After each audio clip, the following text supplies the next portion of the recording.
Hello dear students, welcome back. तो आज हम लोग पढ़ने जा रहे हैं क्लास 12th केमिस्ट्री का चैप्टर नंबर 4, जिसका नाम है केमिकल काइनेटिक्स।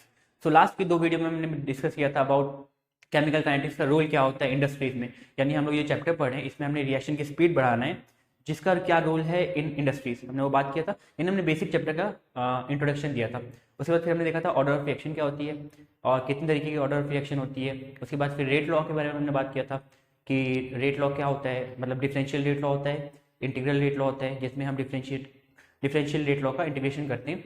तो उसके बाद हमने बात की थी molecularity of the reaction, molecularity का रोल क्या होता है इंडस्ट्रीज में, एंड सारी चीज़ को रिलेट किया था विद प्रीवियस ईयर क्वेश्चन। हमने ज़्यादा प्रीवियस ईयर क्वेश्चन सॉल्व किए नहीं थे, बिकॉज इस चैप्टर में जो हम लोग पढ़ेंगे हाफ लाइफ, उससे सबसे ज़्यादा क्वेश्चन बनते हैं प्रीवियस ईयर में। इसका मतलब ये नहीं है कि molecularity, order of reaction, rate law, rate constant नहीं पूछता एग्जाम में, ये सब भी पूछता है, मगर जो ज़्यादातर क्वेश्चन बनते हैं इससे बनते हैं। तो यहाँ पे हम इस चैप्टर में रैप अप करेंगे सारा का सारा चैप्टर विद सारे इंपॉर्टेंट क्वेश्चंस जो कि प्रीवियस ईयर में पूछे गए हैं। तो स्टार्ट करते हैं विद द फर्स्ट टॉपिक। अब देखो, कुछ चीज़ें हमने पहले पढ़ी थी जो इस चैप्टर में यूज होगी। जैसे हमने पढ़ा था कि जीरो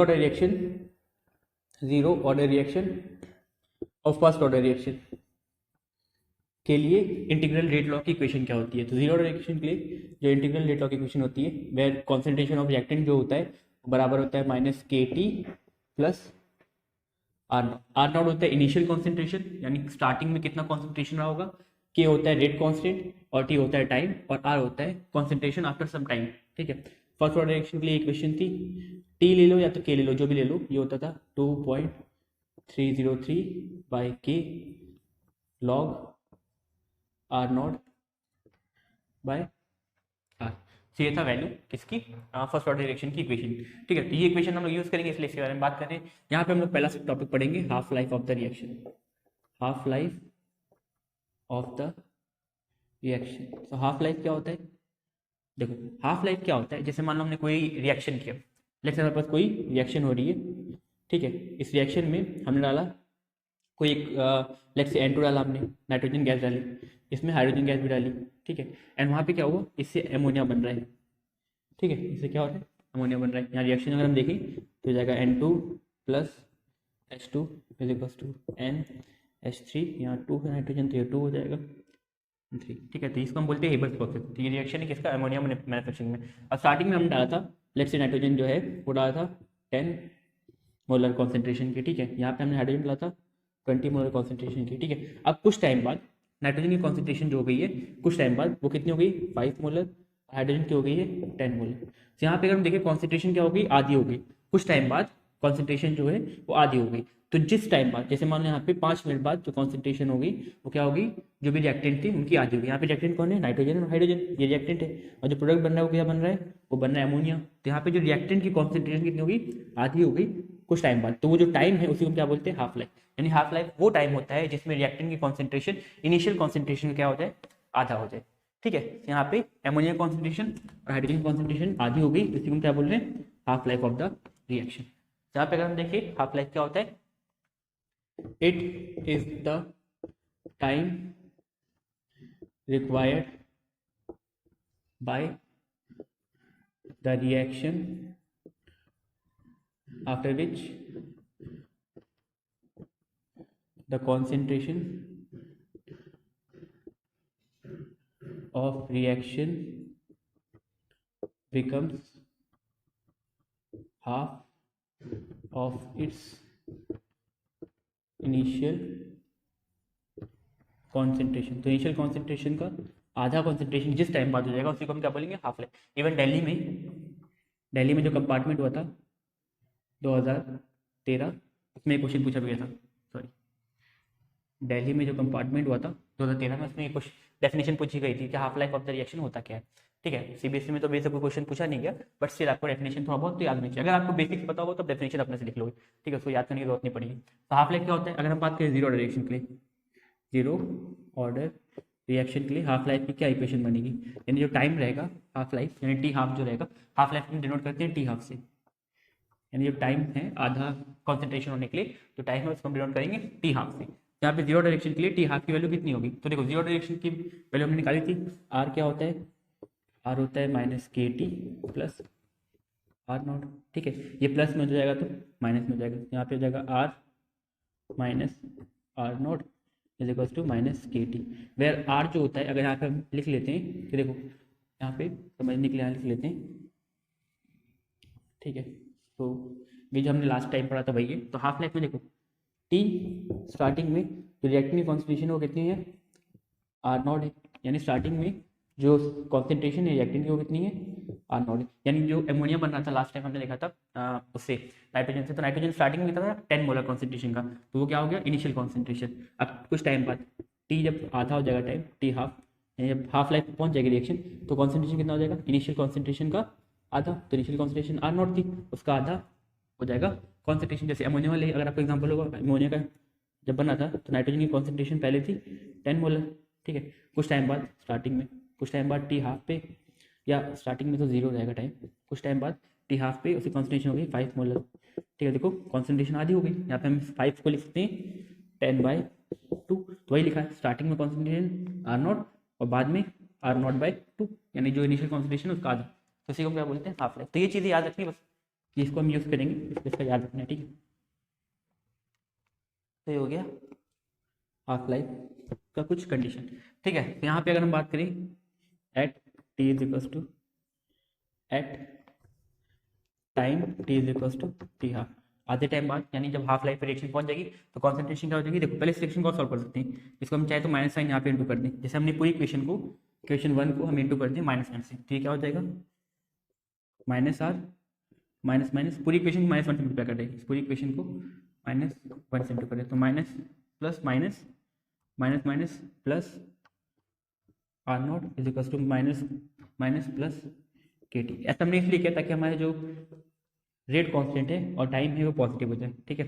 अब ये प्लस में इसको हम आगे लिख सकते हैं आर नॉट, देखो इसको हमने आगे लिख दिया, इसको पीछे लिख दिया, जैसे 1+2 लिखें या 2+1 लिखे बात तो बराबर है, तो आर प्लस आर नॉट लिखें या आर नॉट प्लस आर लिखें बात तो बराबर ही हो जाएगा कि टी के बराबर, ठीक है। यहाँ पे अगर हम बात करें at t is equal to t half, t half पे क्या होगा टाइम जो हो जाएगा टी हाफ हो जाएगा और कॉन्सेंट्रेशन क्या हो जाएगी हाफ लाइफ पे टाइम हो जाता है टी हाफ और कॉन्सेंट्रेशन क्या हो जाती है इनिशियल कॉन्सेंट्रेशन का आधा, यानी जो आर होता है रिएक्टेंट की कॉन्सेंट्रेशन वो कितनी हो जाएगी आर नॉट बाई 2। यहाँ पे आर कितना हो जाएगा आर नॉट बाई 2, यहाँ पे लिखते हैं आर नॉट माइनस कॉन्सेंट्रेशन कितनी हो जाएगी R naught by 2 is equals to k, और टी कितना हो जाएगा टाइम हाफ, टी हाफ हो जाएगा, ठीक है। तो यहाँ से R naught minus R naught by 2 कितना हो जाएगा R naught by 2 is equals to k t half, ठीक है। ये हो जाएगा आर नॉट बाई 2 के टी हाफ।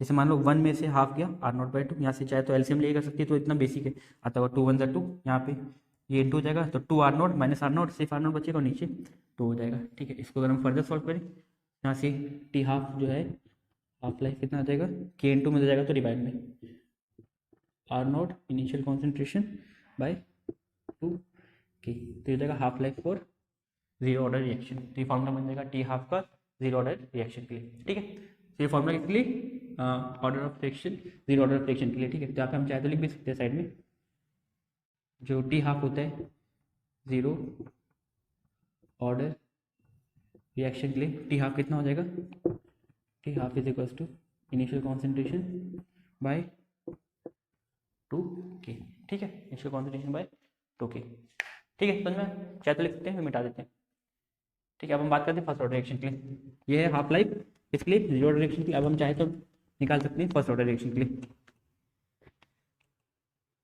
तो हम निकालेंगे फर्स्ट ऑर्डर रिएक्शन के लिए हाफ लाइफ। तो यहाँ पे फर्स्ट ऑर्डर रिएक्शन, तो फर्स्ट ऑर्डर रिएक्शन के लिए इक्वेशन है टी हाफ टी के टाइम की, T is equals to 2.303 by के log R naught by R, ये होती है फर्स्ट ऑर्डर रिएक्शन के लिए, हाँ। टाइम आप लिखते हैं equation of time for first order reaction ये होती है, ठीक है।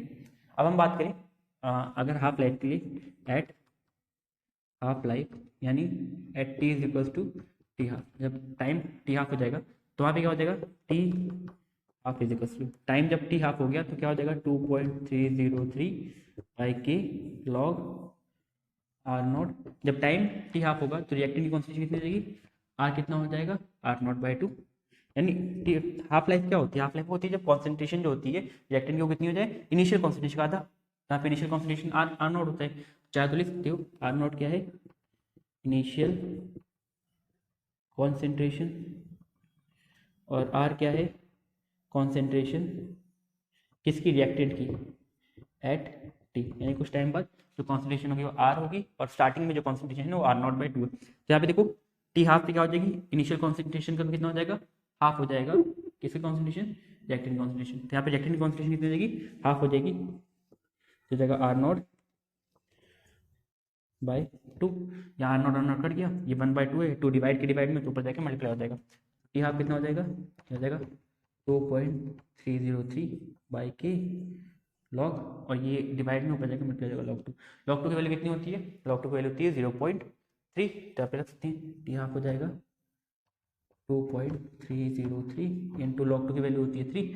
अगर पता नहीं कैसे आया तो लॉग के ऊपर बेस एक वीडियो बनी हुई है, चाहे तो देख सकते हैं लॉग कैसे निकालते हैं, आता है तो अच्छी बात है, ठीक है, पता ही होगा कैसे निकालें। तो यहाँ पे देखो इसको इंटू करेंगे तो हो जाएगा, सॉरी 0.3 होता है ना लॉग टू की वैल्यू 0.3, तो इसको इंटू करेंगे तो 3 2 6, लेकिन यहाँ से टी हाफ कितना हो जाएगा, टी हाफ हो जाएगा 3 2 6, तो 0 देखो पॉइंट में 0 6 3 3 9, और यहाँ पे कैरी जाएगा 9 0 3 0 1, लगभग 0.691 के आसपास आएगा, ठीक है, डिवाइड बाई के।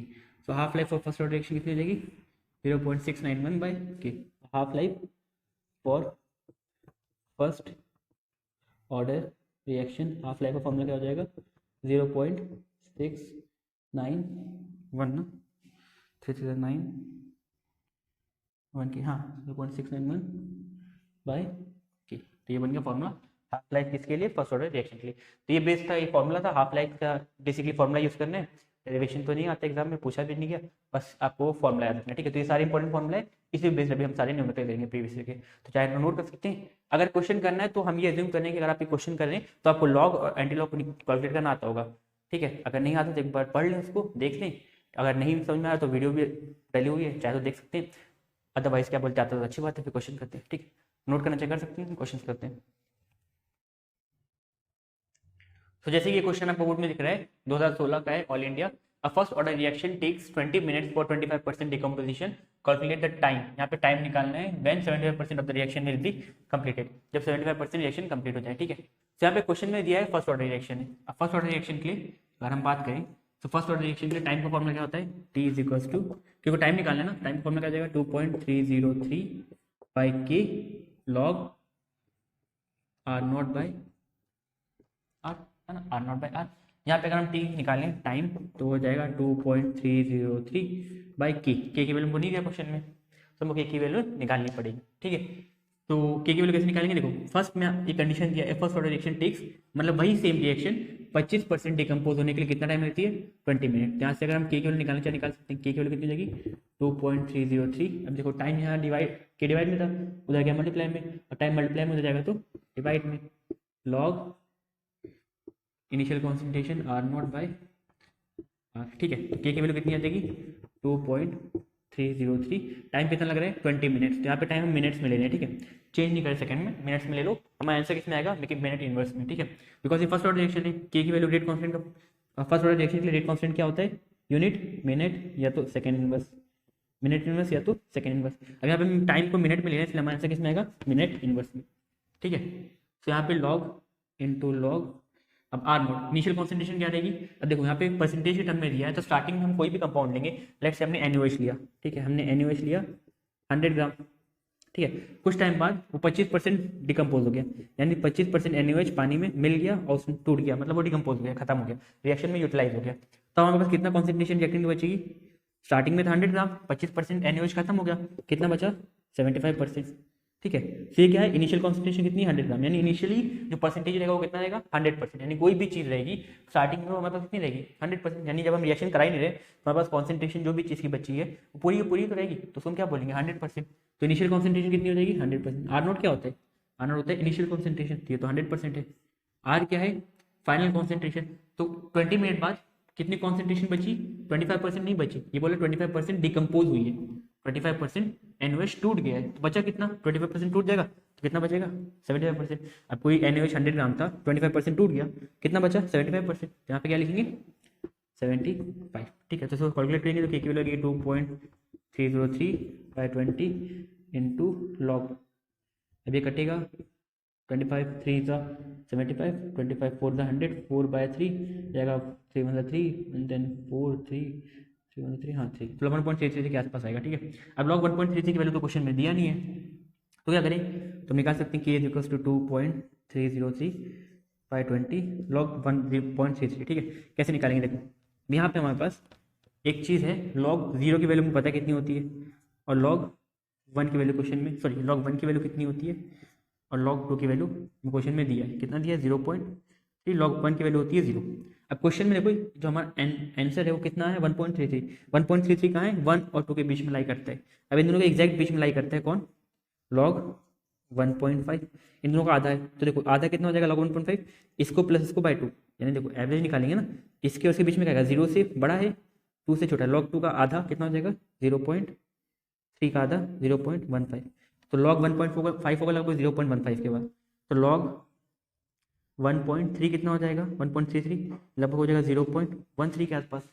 ठीक है, तो यहाँ से लॉग 1.3 की वैल्यू कितनी हो जाएगी 0.13, इसको कैलकुलेट करेंगे तो ये हो जाएगा x कैलकुलेट करते हैं तो ये कितना आता है, तो हो जाएगा लॉग 303 इंटू 13, 3 3 9, 300 3 3 9, 3 2 6 cos 3032, 1 से तो करेंगे तो भाई 193,992, कितने पॉइंट थे 3 पॉइंट यहाँ 2 पॉइंट यहाँ, तो 5 1 2 3 4 5 लगभग आएगा 0 पॉइंट, ये आंसर आएगा 0.299 के आसपास। ठीक है, इसको डिवाइड करेंगे फिर 20 से, इन दोनों को इंटू किया तो कितना है 0.299, 20 से डिवाइड किया तो एक 0 हटाएंगे तो एक पॉइंट बच जाएगा, तो ये हो जाएगा 0.0299/2, तो इसको हम सॉल्व करेंगे इधर 0.299/2, तो 2 1 2 माइनस के 0 नहीं होता है, 2 4 8 माइनस के 1 है 9 नीचे होता है, 2 9 18, तो लगभग आएगा 0.0149 के आसपास। ठीक है, 3 पॉइंट था ना, यहाँ 2 पॉइंट था तो हमने लगा दिया वापस से। ठीक है, तो हमारा आया की वैल्यू, अब किस में लिए थे टाइम, मिनट में लिए थे, टाइम की यूनिट क्या आ जाएगी, मतलब के की यूनिट क्या आ जाएगी मिनट इनवर्स। अब यहाँ पे हम के की यूनिट डाल सकते हैं, कितनी, देखो रिएक्शन दोनों सेम है, बोले फर्स्ट ऑर्डर रिएक्शन है 20 मिनट्स ले रही है तो 25% डिकम्पोज होने के लिए, तो कितना टाइम लेगी 75% डिकम्पोज होने के लिए, तो रिएक्शन यहाँ पे सेम है, तो रिएक्शन सेम है तो रेट कॉन्स्टेंट भी क्या रहेगा सेम रहेगा, वही सेम रिएक्शन है, तो यहाँ पे जाएगा 0.0149 इंटू लॉग, कॉन्सेंट्रेशन हमेशा इनिशियल कॉन्सेंट्रेशन 100% रहेगी, आर नॉट क्या होता है इनिशियल कॉन्सेंट्रेशन, अब आर अब कितना परसेंट कंप्लीट हो रही है 75% कंप्लीट हो रही है कोई रिएक्शन, अब कोई रिएक्शन 75% कंप्लीट हो गई तो कितना बचेगा 25% उसका कंपोजिशन बचेगा वापस से, तो कॉन्सेंट्रेशन कितना हो जाएगा उसका 25%, यानी क्योंकि 75% कंप्लीट हो चुकी है तो कितनी बची होगी इसमें 100 में 75% कंप्लीट होगी, तो 100 माइनस 75 25 बचा, काटेंगे इसको कितना आ जाएगा 4, तो जाएगा 2.303/0.0149 इंटू लॉग 4। अब लॉग 4 की वैल्यू क्वेश्चन में दिया है 0.6, तो इसको हम रख देंगे 2.303 इंटू 0.6 डिवाइड बाई 0.0149, तो ये 6 से 18 8 बन के, तो ये बन आ जाएगा 6 से 18 8 6 से 12 13, कितने पॉइंट है 1 और 4, तो ये हो जाएगा 1.3818 बाई 0.0149, तो इसको कैलकुलेट कर लेंगे तो हमारा आंसर आ जाएगा, यहाँ से 1 पॉइंट 2 पॉइंट ऊपर भेजेंगे तो जाएगा 138.18 बाई 1.49। ठीक है, 2 पॉइंट इधर से नीचे से क्या 2 पॉइंट ऊपर से हो जाएगा, तो लगभग आएगा 9 के आसपास, तो लगभग आ रहा है 96.96 मिनट्स। ठीक है, कैलकुलेट कर लेना, थोड़ी लंबी कैलकुलेशन थी, कर लेना वरना वीडियो लंबी हो जाएगी, इसलिए हमने कैलकुलेट कर दिया, तो कितना आंसर आया 96.96 मिनट। ठीक है, तो ये पहला क्वेश्चन था, एक और क्वेश्चन देखते हैं इसी कॉन्सेप्ट पे, चाहे तो नोट कर सकते हैं, फिर आगे बढ़ते हैं। तो जैसे ये अगला क्वेश्चन है, बहुत छोटा क्वेश्चन है, ज़्यादा इसमें है नहीं, 1 नंबर क्वेश्चन था, सीबीएसई 2013 में पूछा गया था। अब first order reaction is found to have the rate constant, k की वैल्यू इतना, फर्स्ट ऑर्डर रिएक्शन के लिए के की वैल्यू दिया है 5.5 इंटू 10 की power -14 second inverse, find the half life of the reaction, half life निकालना है, तो टी हाफ का फॉर्मूला फर्स्ट ऑर्डर रिएक्शन के लिए, टी हाफ का फॉर्मूला देखो, जीरो रिएक्शन है फर्स्ट ऑर्डर रिएक्शन है, तो टी हाफ का फॉर्मूला कितना हो जाता है, ये कहाँ गया, नहीं लिखे थे क्या, चलो बहरहाल टी हाफ का फॉर्मूला था 0.693 बाई के। ठीक है, तो टी हाफ का फॉर्मूला होता है 0.693 बाई के, तो जीरो हो जाएगा 0.693, के की वैल्यू दिया है क्वेश्चन में 5.5 इंटू 10 की पावर -14 सेकेंड इनवर्स। ठीक है, सेकेंड इनवर्स, सेकेंड इनवर्स ऊपर जाएगा तो ये सेकेंड हो जाएगा, तो 0.69355.5 फिर 10 की पावर -14 ऊपर जाएगा तो +14 सेकेंड्स। तो जब निकालेंगे कैलकुलेट करेंगे तो कर देते हैं 55 डिवाइड बाई 693, 55 15 55 माइनस किया 4 114, तो ये 3 नीचे आ गया, 55 2 ज़ा 110 माइनस किया, ये आ गया 3, ये आ गया 333 ना, तो पॉइंट डाला है तो ये जगह 0, ठीक है। तो ये जगह 330 55 5 तो 50 250 डबल 6 के आसपास आएगा, ठीक है जो भी आएगा। तो 1 ये आ जाएगा, कितने पॉइंट थे 1 2 3 पॉइंट थे, यहाँ पे 1 पॉइंट था तो ये 0 पॉइंट शिफ्ट होगा, तो ये लगभग 2 पॉइंट शिफ्ट होगा, तो ये 0.126 इंटू 10 की पावर 14 सेकंड है। कैलकुलेट करें ना, शायद से हो सकता है कुछ गलती हो गई हो, कैलकुलेट करके हाथ से किया ऐसे मतलब जस्ट, तो ये हो जाएगा। इसको अगर हम चाहें तो लिख सकते हैं 1.26 इंटू 10 की पावर 13, एक जीरो कम हो जाएगा ना, जहाँ से एक जीरो हमने लिया कॉमन तो हो जाएगा, एक पॉइंट शिफ्ट किया तो एक जीरो कम हो गया 13 सेकेंड, तो ये हो जाएगा हाफ लाइफ और अब फर्स्ट ऑर्डर रिएक्शन। तो ये टाइम रिक्वायर्ड है, चाहे तो नोट कर सकते हैं। देन आगे बढ़ते हैं अगला कॉन्सेप्ट। इसके बाद हम लोग पढ़ेंगे third factor, effect of temperature. Effect of temperature, तो अगर आपको याद होगा जहाँ पे हम बात करते थे रेट ऑफ रिएक्शन की स्टार्टिंग में, तो रेट ऑफ रिएक्शन में बताया था कि रेट ऑफ रिएक्शन 4 फैक्टर पर डिपेंड करती है। यानी रेट ऑफ रिएक्शन बढ़ती है टेम्परेचर बढ़ाने से, कॉन्सेंट्रेशन बढ़ाने से, है ना, जो भी रिएक्टिंग स्पीशीज है तो क्या नेचर है, किस स्टेट में, उस पर भी डिपेंड करती है, और कैटलिस्ट के भी प्रेजेंस में रिएक्शन की स्पीड बढ़ती है। यानी 4 फैक्टर थे जो रेट ऑफ रिएक्शन को अल्टर करते थे। तो वो 4 फैक्टर में से हमने बात की कॉन्सेंट्रेशन, हमने देखा था कि जो रेट ऑफ रिएक्शन होती है वो क्या होती है, के ए की पावर एक्स बी की पावर वाई, फिर ए और बी क्या होता है, कॉन्सेंट्रेशन ऑफ रिएक्टिंग स्पीशीज, जो रिएक्ट कर रहे हैं उनके कॉन्सेंट्रेशन। तो देखा था हमने रेट ऑफ रिएक्शन कैसे कॉन्सेंट्रेशन पे डिपेंड करती है, ठीक है। नेचर ऑफ सॉल्यूट या sorry nature of reacting species के बारे में भी हमने बात की थी। अब यहाँ बात करें थर्ड फैक्टर, यानी टेम्परेचर बढ़ाने से कैसे रेट ऑफ रिएक्शन बढ़ती है। तो ये भी हमने उस टाइम डिस्कस किया था कि on increasing temperature rate of reaction increases. Rate of reaction क्या होती है, इंक्रीज करती है, ठीक है, टेम्परेचर बढ़ाने से। जैसे एग्जांपल लेते हैं, अगर आप एक लोहा है आयरन पीस है, उसको आपने एक हॉट डेजर्ट में रखा है और एक कोल्ड प्लेस में रखा है, तो वहाँ पे जहाँ पे कोल्ड प्लेस है वहाँ पे उसके रस्टिंग में ज़्यादा टाइम लगेगा एज कम्पेयर टू जहाँ पे डेजर्ट है। डेजर्ट में उस पर जल्दी रस्ट लग जाएगा बिकॉज टेम्परेचर ज़्यादा है, पानी जब मॉइस्चर है जो रिएक्ट करेगा लोहे के पीसेस के एटम से, मतलब लोहे के एटम से, तो वहाँ पे रस्टिंग जल्दी हो जाएगी बिकॉज वहाँ पे टेम्परेचर ज़्यादा है। इसी तरह अगर हम मान लो कोई सॉल्यूट को मिला रहे हैं सॉल्वेंट में, ठीक है, सॉल्वेंट अगर गर्म है यानी पानी अगर गर्म है तो उसमें अगर हम नमक मिलाएंगे तो बहुत तेज़ी से वो डिजॉल्व होता है, यानी उसमें रिएक्शन जो होती है वो ज़्यादा तेज होती है कंपेरेटिवली ठंडे पानी से। तो यानी टेम्परेचर बढ़ाने से रेट ऑफ रिएक्शन बढ़ती है, ये हमको पता था, मगर कितना बढ़ती है ये हमको आके बताया आर्जीनियस ने। आर्जीनियस ने रिलेट किया अपनी इक्वेशन में कि कैसे टेम्परेचर बढ़ाने से रेट ऑफ रिएक्शन बढ़ती है। यानी उन्होंने बताया जो रेट कॉन्स्टेंट होता है के, वो कितना होता है ए की power minus E a bye R T. तो उन्होंने अपनी इक्वेशन दिया जिसमें उन्होंने बताया कि जो रेट कांस्टेंट होता है के, रेट कांस्टेंट होता है कि वो किस पे डिपेंड करता है, वो टेम्परेचर पे डिपेंड करता है। टेम्परेचर बढ़ाने से रेट कांस्टेंट बढ़ता है, ठीक है, टेम्परेचर बढ़ाने से रेट कांस्टेंट बढ़ता है, और रेट कांस्टेंट बढ़ने से रेट ऑफ रिएक्शन बढ़ती है। यहाँ पे देख ही सकते हैं रेट ऑफ रिएक्शन बढ़ती है रेट कांस्टेंट बढ़ाने से, यानी रेट ऑफ रिएक्शन जो है वो बढ़ेगी अगर हम टेम्परेचर बढ़ाएंगे। तो आर्जीनियस ने लिंक अप कर दिया था बिटवीन रेट कांस्टेंट और टेम्परेचर पे। और यहाँ पे अगर हम बात करें ए जो होता है इसको हम बोलते हैं आर्जीनियस फैक्टर। आर्जीनियस फैक्टर, ए क्या होता है आर्जीनियस फैक्टर। ई ए जो होता है ये होता है एक्टिवेशन एनर्जी, ये होता है एक्टिवेशन एनर्जी। आर होता है universal gas constant,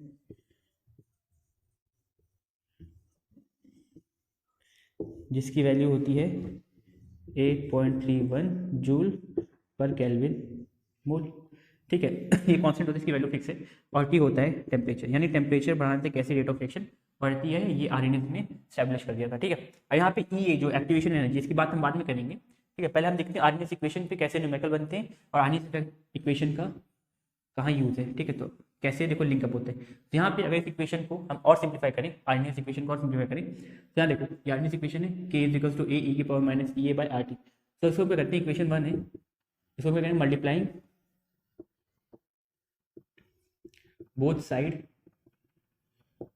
with log. हम इस इक्वेशन को दोनों तरफ लॉग से मल्टीप्लाई करें, ठीक है। यहाँ पे क्या हो जाएगा ln log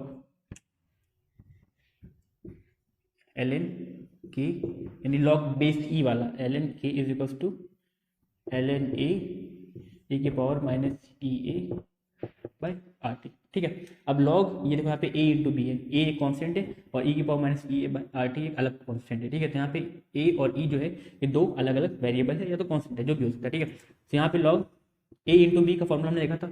लॉग अगर आपको नहीं आता लॉग का फॉर्मूला तो आप देख सकते हैं वो जाके, बट यहाँ पे हम एज्यूम करें कि आपको ये सब चीज़ें आती है, इसलिए आप बता सकते हैं लॉग a इंटू बी क्या होता है, log a plus log b। ठीक है, यहाँ हो जाएगा ln k is equals to ln a plus ये देखो ये लॉग और e कैंसिल हो जाएगा, एक्सपोनेंट यहाँ आ जाएगा, पावर जो हो जाएगी बेस बन के आ जाएगी ई ए बाई आर टी, जो पावर है ये बेस बन के नीचे आ गई। तो इसको हम फर्दर सॉल्व करेंगे तो ln k equals to ln a plus minus minus E A by R T, हमारी आर्डिनेंस की इक्वेशन। ठीक है, तो अगर इसका हम ग्राफ बनाना चाहें, इस इक्वेशन में ग्राफ बनाना चाहें तो y क्या होता है, y is equals to m x plus c, equation slope को रिप्रेजेंट कर रही है एक लीनियर इक्वेशन की। ठीक है, तो यहाँ पे y क्या है, ln की। यहाँ पे अगर हम ग्राफ बनाना चाहें तो यहाँ पे y एक्सिस में क्या होगा, ln के, और ये क्या है अगर इक्वेशन में देखो तो एम एक्स, यहाँ पे एम एक्स, यहाँ पे अगर इसको चाहें तो मैं सिर्फ E A one by R one by T.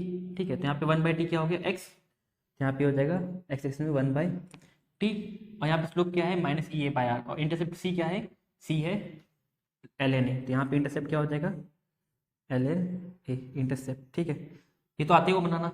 ठीक है, और यहाँ पे आगे आगे हम डिस्कस करें तो ये आपका स्लोप जो है एम वो कितना है minus E A by R, यानी माइनस से नेगेटिव है तो ये नीचे जाएगा, कितना हो जाएगा E activation energy by R that is gas constant. ठीक है, तो ये ग्राफ बन जाएगा। मगर यहाँ पे हमको इससे मतलब नहीं, इसमें बेस क्वेश्चन जो आता है उससे मतलब है। ठीक है, अभी इसका बेस एक क्वेश्चन आया भी प्रीवियस में, अभी जो कराएंगे देखो, मगर यहाँ पे वो क्वेश्चन के लिए कुछ ये आपको ये इक्वेशन याद होनी चाहिए। ठीक है, अब मान लो हमारे पास लेट्स से दो अलग अलग एक रिएक्शन है। ठीक है, उसमें हम दो अलग अलग टेम्परेचर दिया है या एक ही रिएक्शन का टेम्परेचर चेंज कर दिया, तो वहाँ पे टेम्परेचर चेंज करने से रिएक्शन का जो रेट कॉन्स्टेंट है उसकी वैल्यू कैसे चेंज होगी। तो जैसे मान लो for one condition, for first condition एक रिएक्शन की पहली कंडीशन दिया है जिसमें एल एन के, उसमें कॉन्स्टेंट की वैल्यू कितनी है k one is to l n A minus E a, activation energy constant है, आर कॉन्स्टेंट है, वन बाई टी वन। उस रिएक्शन के लिए टेम्परेचर कितना हो गया टी वन।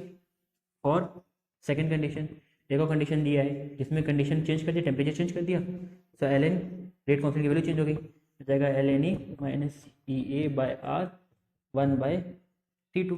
फिर दो कंडीशन दिया है, अगर इन दोनों इक्वेशन को माइनस कर दें, हम इस दोनों इक्वेशन को सब्ट्रैक्ट कर दें, तो देखो l n k one minus l n k two is equals to l n A minus E A by R one by T one minus l n A minus E A by R one by T two. इस minus में लिख देते हैं। ठीक है, अब देखो यहाँ पे जब ब्रैकेट खोलेंगे तो माइनस प्लस माइनस और ये माइनस माइनस प्लस, ये इक्वेशन बन जाएगी। तो देखो लॉग ए माइनस लॉग बी क्या होता है, लॉग ए बाई बी, यहाँ एल एन ए और एल एन ए कट गया। ठीक है, यहाँ पे अगर हम कॉन्स्टेंट ले minus E A by R, minus E A by R constant ले लें, क्या देखो ये प्लस में one by T two minus one by T one, हमने नेगेटिव कॉन्स्टेंट ले लिया तो ये अच्छा सॉरी ये पॉजिटिव बन जाएगा। तो इसमें से हम नेगेटिव कॉन्स्टेंट ले लेंगे minus E A by R, negative लेंगे तो ये नेगेटिव हो जाएगा टी टू, ये नेगेटिव हो जाएगा और ये हो जाएगा one by T one minus one by two. तो ये फाइनल फॉर्मूला है आर्नियस इक्वेशन का टेम्परेचर डिपेंडेंसी के लिए।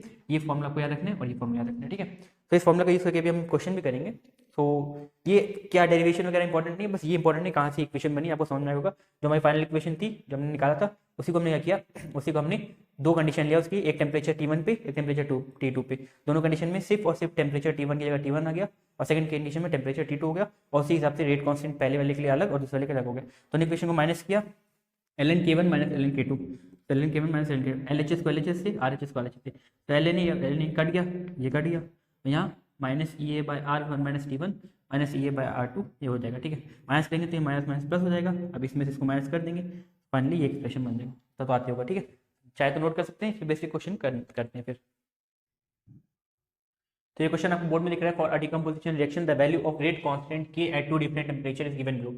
से टेम्परेचर रेट कांस्टेंट की वैल्यू एट 650 केल्विन और K2 की वैल्यू एट 700 केल्विन। ठीक है, calculate the value of activation energy, हमको ई ए की वैल्यू निकालनी है, ई ए हमको कैलकुलेट करना है, आर क्वेश्चन में दिया है, ऑल इंडिया 2009 क्वेश्चन।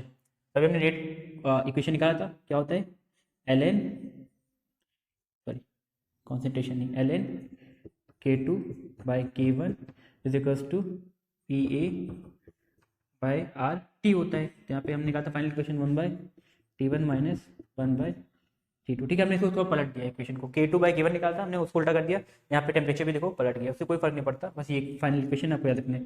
तो एल एन को देखो, अगर हम चेंज करें लॉग को, बेस ई को चेंज करते हैं लॉग बेस 10 में, बताया था कैसे करते हैं, 2.303 से इंटू कर देते हैं, तो ये हो जाएगा लॉग, ये कैलकुलेशन हमको बेस 10 में करनी पड़ेगी, तो इसको हमने चेंज कर दिया था। ठीक है, तो ये जाएगा K2 वैल्यू कितना दिया है, K2 दिया है 2.39 इंटू 10 की पावर -7 बाई K1 कितना दिया है 2.15 इंटू 10 की पावर -8। ठीक है, इज इक्वल्स टू, ये इंटू में हो जाएगा तो डिवाइड, सीधे सीधे भेज देते हैं, इंटू में है 2.33 हो जाएगा तो डिवाइड, तो ई ए बाई आर की वैल्यू कितना दिया है 8.314, तो 8.314 इंटू 2.303।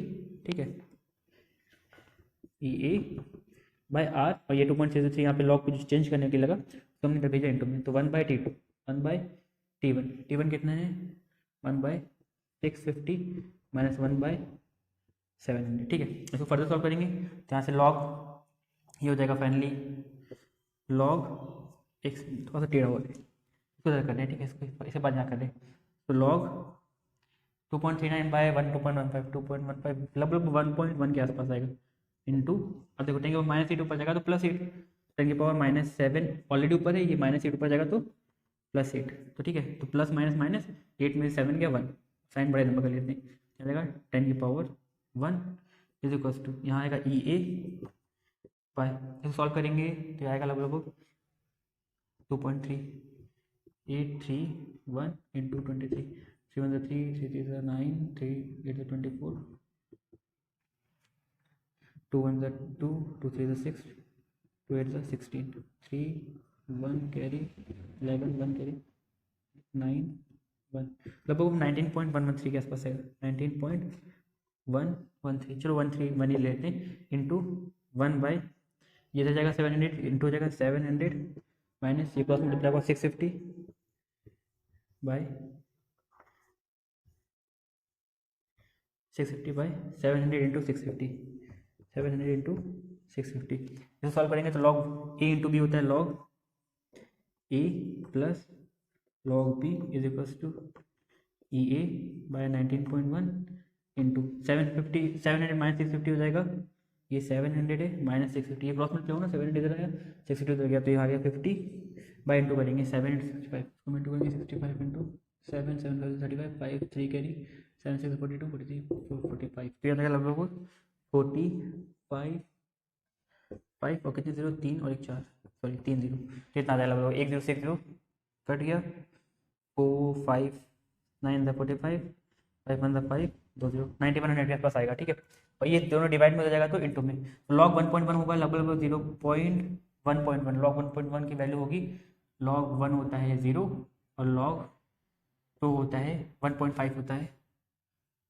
0.15, तो 0.15 और 0 इसके लगभग बहुत क्लोज है, ये 1.1 इसके ज़्यादा क्लोज है, यहाँ पे होगा 0.3 के आसपास होगा, 0.3 नहीं सॉरी 0.06 के आसपास होगा। ठीक है, इसको वैल्यू कैलकुलेट करें ना, ठीक है सिखाया है वैसे भी कैलकुलेट करना, प्लस लॉग 10 होता है 1 और ये दोनों डिवाइड में हो जाएगा तो इंटू में 19.1 इंटू 91 100 हो जाएगा एक्टिवेशन एनर्जी, तो फाइनली एक्टिवेशन एनर्जी इसको कैलकुलेट कर लोगे तो आपका आंसर आ जाएगा। तो ठीक है, इसको कैलकुलेट कर लेना, तो बस फॉर्मूला बताना था कैसे यूज़ करना है, बताना था, इसको कैलकुलेट करना आपका आंसर आ जाएगा। ठीक है, और लंबी कैलकुलेशन करेंगे तो टाइम वेस्ट होगा, तो ये था, इसी बात हम बात करेंगे एक्टिवेशन एनर्जी, देन चैप्टर यहीं पे खत्म हो जाएगा, चाहे तो नोट कर लें। अब हम लोग बात करेंगे एक्टिवेशन एनर्जी की। तो अभी आपने देखा था आर्नियस इक्वेशन में एक्टिवेशन एनर्जी, इवन आपने क्वेश्चन में निकाला भी जिसको हम डिनोट करते हैं ई ए से।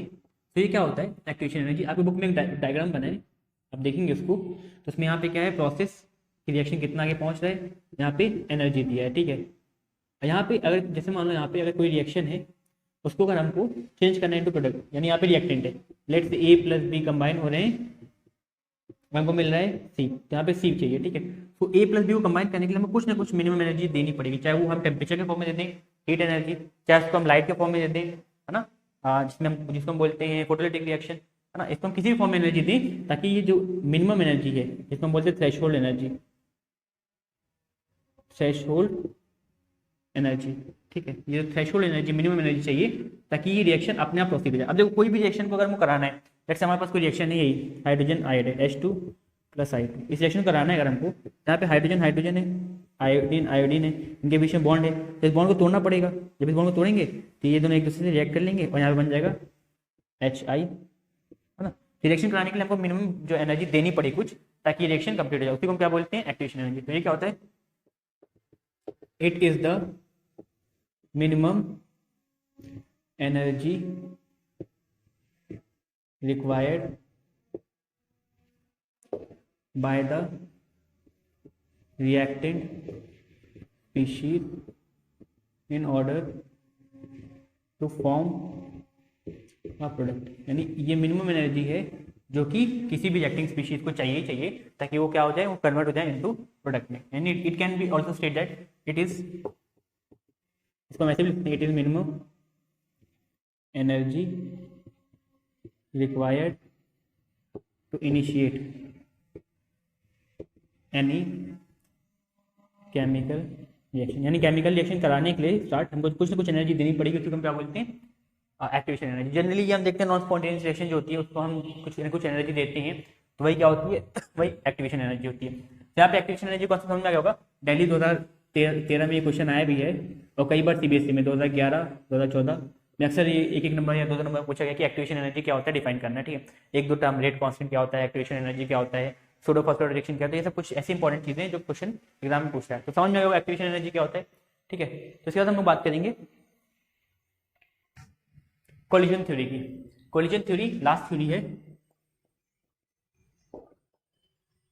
तो कोलिजन थ्योरी क्या बोलती है कि यानी अगर हम लोग कोई भी रिएक्शन करानी है, ठीक है, तो जैसे कोई भी, अभी हमने पढ़ा था मॉलिक्युलरिटी में कि 2 मॉलिक्यूल्स आते हैं, एक दूसरे से कंबाइन करते हैं, टकराते हैं, कोलाइड करते हैं, है ना। तो कोलाइड करने के बाद क्या होता है, कोलिजन से उनका ऑर्बिटल एक दूसरे के अंदर ओवरलैप होता है, जिसकी वजह से उनके बीच में बॉन्ड फॉर्म होती है, ठीक है। तो हमने पढ़ा था मॉलिक्युलरिटी में। मगर यहाँ पे इन लोग का जो कोलिजन होगा, कोलिजन का एंगल कैसा है, मान लो यहाँ पे एटम जा रहे हैं, एक एटम यहाँ जा रहे हैं, तो क्या इनमें कोलिजन करने के चांसेस है, नहीं। तो इनका ओरिएंटेशन कैसा है, यानी लोग कैसे किस डायरेक्शन में जा रहे हैं, इनका ओरिएंटेशन कैसा है कि एकदम एग्जैक्टली कोलाइड कर रहे हैं कि नहीं कर रहे, या थोड़ा साइड से निकल जा रहे हैं एक दूसरे के, ठीक है। जैसे एक यहाँ से चला गया, एक यहाँ से चला गया, तो इनका ओरिएंटेशन क्या है, किस डायरेक्शन से कोलाइड कर रहे हैं, ये सारी चीजें जो है ये कोलिजन थ्योरी बताता है। यानी for any reaction to happen, यानी कोई भी रिएक्शन होगी, या to bring any chemical reaction, the proper orientation and direction is needed by the molecule to colloid and form bond, यानी बॉन्ड फॉर्म करने के लिए और रिएक्शन कंप्लीट करने के लिए उनको एक प्रॉपर ओरिएंटेशन और प्रॉपर डायरेक्शन से कोलाइड करना होता है। जैसे मान लो एग्जांपल लेने का, हम CH3Cl है, इसको अगर हम रिएक्ट करेंगे OH-, ठीक है, SN1 रिएक्शन वाला टाइप का रिएक्शन है ना। ये आगे पढ़ोगे आप अच्छे से, बहरहाल अभी सिर्फ इतना थोड़ा सा बात करते हैं। यहाँ पे जैसे मान लो ऐसा कुछ हमको दिख रहा है, ठीक है, पार्टिकल, यहाँ पे हाइड्रोजन है, यहाँ हाइड्रोजन है, यहाँ हाइड्रोजन है, यहाँ क्लोरीन है, हमें पता है क्लोरीन नेगेटिव चार्ज आयन होता है, यहाँ पे OH है, ठीक है। यहाँ पे OH जो है फंक्शनल ग्रुप, ये आके इस पर अटैक कर रहे हैं, ठीक है। अब एक तरफ में यहाँ से अटैक कर रहे हैं, एक तरफ में ये यहाँ से अटैक कर रहे हैं, लेट्स से, ठीक है। एक तरफ में OH यहाँ से अटैक कर रहे हैं, एक तरफ में OH यहाँ से अटैक कर रहा है। कोई बुक की NCERT बुक खोलो, उसमें लिखा है साफ साफ, जो ड्राइंग भी दिया है स्पेसिफिकली अच्छे से बना के, चाहे तो उसमें देख सकते हैं। तो ये भी OH- है ना, यहाँ पे अटैक करे इस पे, तो ये भी नेगेटिव चार्ज है, ये भी नेगेटिव चार्ज है, नेगेटिव नेगेटिव क्या करेंगे, दूसरे को रिपेल करेंगे। तो यहाँ पे क्या होगा, ये इसको रिपेल कर देगा और यहाँ से अपने पास नहीं आ देगा, यानी इसकी खुद की नेगेटिव चार्ज है, इसे खुद की एक इलेक्ट्रिक फील्ड होगी, है ना, जो कैसा फोर्स लगाएगी इसके ऊपर, रिपल्सिव। तो ये इलेक्ट्रिक फील्ड के अंदर नहीं आ पाएगा। पहले जब पे पढ़ा ना फिजिक्स के इलेक्ट्रोस्टैटिक चार्जेस एंड फील्ड, तो ये इसकी फील्ड में एंटर नहीं कर पाएगा, बिकॉज ये नेगेटिव चार्ज फील्ड क्रिएट कर रहा है। तो ये OH इसमें नहीं जब एंटर कर पाएगा, तो ये बॉन्ड कैसे बनाएगा, बिकॉज ये नेगेटिव चार्ज है, कार्बन पॉजिटिव चार्ज होता है, तो एक कार्बन के पास जाएगा तभी तो बॉन्ड बनाएगा, है ना। यहाँ पे अगर हम बात करें OH पीछे से आ रहा है, देखो ये पॉजिटिव है, ये भी पॉजिटिव है, ये भी नेगेटिव है, तो ये लोग इसको क्या करेंगे, ये अपना जो इलेक्ट्रिक फील्ड क्रिएट कर रहे हैं वो कैसा है, वो पॉजिटिव चार्ज है, यानी ये इसकी तरफ अट्रैक्ट होगा।